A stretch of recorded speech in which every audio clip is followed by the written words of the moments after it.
தூத்துக்குடி மாவட்டம் ஸ்ரீவைகுண்டம் அருகே 11ஆம் வகுப்பு பொதுத் தேர்வு எழுதச் சென்ற மாணவரை ஓடும் பேருந்திலிருந்து இறக்கி அரிவாளால் சரமாரியாக வெட்டிய சம்பவம் பதற்றத்தை ஏற்படுத்தியுள்ளது.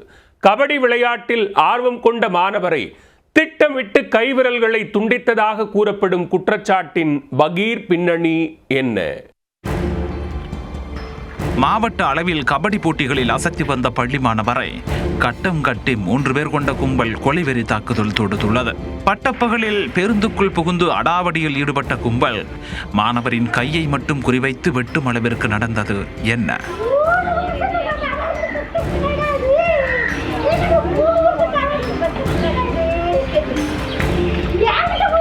தூத்துக்குடி மாவட்டம் ஸ்ரீவைகுண்டம் அருகே உள்ள அரியநாயகபுரம் பகுதியைச் சேர்ந்த செங்கல் சூளை தொழிலாளி தங்க கணேஷ்.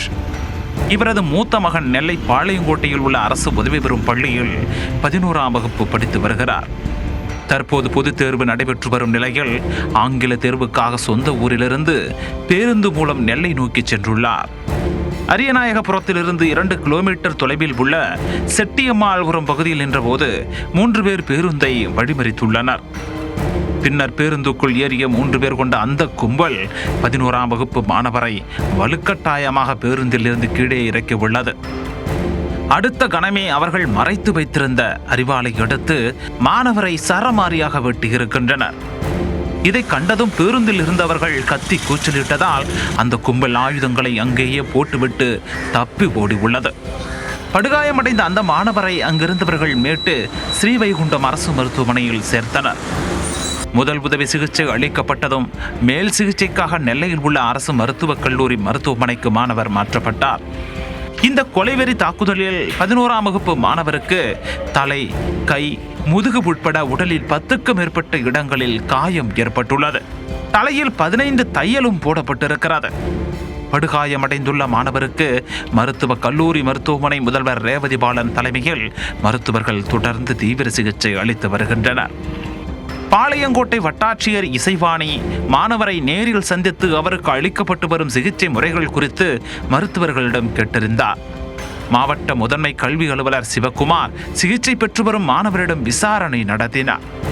மாணவர் மீது கொலைவெறி தாக்குதல் நடத்தப்பட்டது தொடர்பாக சேரகுளம் போலீசார் வழக்கு பதிவு செய்து ஒரு பக்கம் விசாரணை நடத்தி வருகின்றனர்.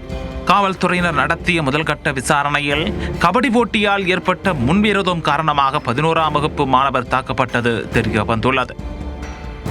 டேய், நீ எல்லாம் எப்படி கபடி விளையாடுறன்னு பார்த்துடலாம் என்று கூறியபடி அந்த மாணவரின் கைவிரல்களில் அரிவாளால் வெட்டியிருக்கின்றனர் அந்த கும்பல் என கூறப்படுகிறது.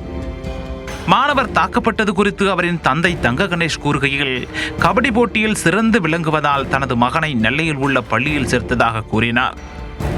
அவர் நல்ல கபடி வீரராக உருவெடுத்து வருவதை பொறுத்து கொள்ள முடியாதவர்கள்தான் இந்த கொலைவெறி தாக்குதல் நடத்தியிருப்பதாகவும் அவர் குற்றம் சாட்டியுள்ளார். 11ஆம் வகுப்பு மாணவர் தாக்கப்பட்டதற்கு சாதிய பாகுபாடும் ஒரு காரணம் என உறவினர்கள் குற்றம் சாட்டுகின்றனர். பிரச்சனை ரொம்ப நாள் இருந்திருக்கு. இவனுக்கு இவன்ட சொல்லி பார்த்துக்காங்க, இவனோட ஒர்க்கும் கேட்குற மாதிரி இல்லை. இப்போ லாஸ்ட்ல ஆனால் 2-3 பையன்கள் பண்ணியிருக்கான்லே, அவனெல்லாம் பண்ண மாட்டான்ல.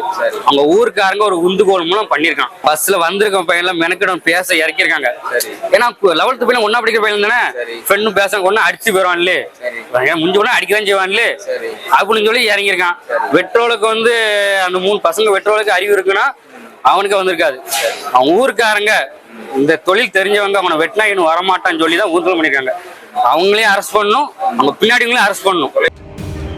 11ஆம் வகுப்பு பொதுத் தேர்வு எழுதச் சென்ற தனது மகனை கொலை செய்யும் நோக்கில் தாக்குதல் நடத்தியதை அறிந்து அவரின் தாயார் மருத்துவமனை வாசலில் கதறி எழுத காட்சி கல் நெஞ்சையும் கரைய வைப்பதாக இருந்தது. மாணவர் தாக்கப்பட்டது தொடர்பாக 3 பேரை பிடித்து சேரகுளம் போலீசார் விசாரணை நடத்தியுள்ளனர். பின்னர் 3 சிறுவர்களும் கைது செய்யப்பட்ட நிலையில் அவர்கள் மீது வன்கொடுமை தடுப்புச் சட்டம், ஆபாச வார்த்தைகளால் திட்டுதல், கொலை செய்யும் நோக்கில் தாக்குதல் நடத்துதல் உள்ளிட்ட 4 பிரிவுகளின் கீழ் வழக்கு பதிவு செய்யப்பட்டது. இதற்கிடையே தாக்குதலில் படுகாயமடைந்த மாணவருக்கு மேற்கொள்ளப்பட்ட அறுவை சிகிச்சை நிறைவடைந்துள்ளது. பிளாஸ்டிக் சர்ஜரி நிபுணர்களை கொண்டு துண்டான விரல்களை இணைக்கும் அறுவை சிகிச்சை மேற்கொள்ளப்பட்டுள்ளது. அதில் இடது கையில் 4 விரல்கள் இணைக்கப்பட்டுள்ளன. வலது கையில் ஒரு விரல் துண்டான நிலையில் அந்த விரலும் இணைக்கப்பட்டு அறுவை சிகிச்சை செய்யப்பட்டுள்ளதாக மருத்துவர்கள் தெரிவித்துள்ளனர். மாவட்ட அளவில் கபடி போட்டிகளில் அசத்தி வந்த பள்ளி மாணவரை கட்டம் கட்டி 3 பேர் கொண்ட கும்பல் கொலைவெறி தாக்குதல் நடத்திய சம்பவத்தால் ஸ்ரீவைகுண்டம் பகுதியில் பதற்றமான சூழல் நிலவி உள்ளது.